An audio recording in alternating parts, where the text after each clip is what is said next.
For decades, Americans bet millions of dollars on sports totally undercover, but now it is perfectly legal in most states. While exciting for some, it has others warning about a major risk that comes along with all the excitement. NewsNation's Brooke Shafer is tackling that story for us. The sports betting industry is a booming one, responsible for billions of dollars in tax revenue. But tonight, some fear it's also stirring up an addiction to gambling for millions of Americans. Earlier this month, ESPN announced it's jumping into the lucrative world of sports betting. The sports media giant striking a $1.5 billion deal with Penn Entertainment, whose sports betting app will now be called ESPN Bet. The announcement comes as fans from coast to coast are gearing up for football season. G-Men, let's go! Tailgates, touchdowns, and the chance to try your luck betting on the game. There's a lot of people that only bet on football, so football is obviously a massive time for sports gambling.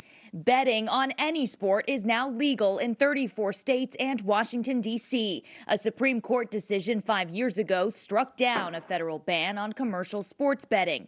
Since, Americans have spent $220 billion betting on sports, a figure that's worried addiction recovery advocates like Ted Hartwell, a former gambler himself. For a small percentage of people, it does become a true addiction, just like a substance can. So it is a very serious illness.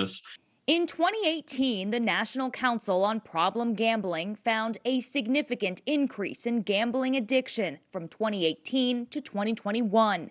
Today, they say approximately 2 million Americans meet the criteria for pathological gambling.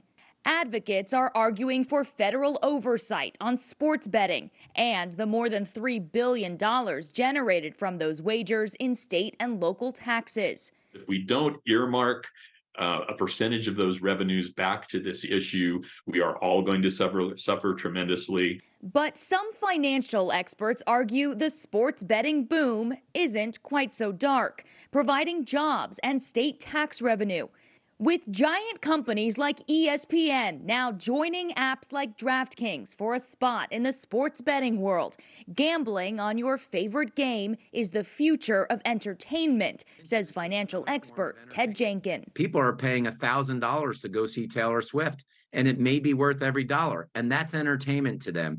For other people, spending $1,000 to bet on 500 games a year may be entertainment to them. Beauty is in the eye of the beholder.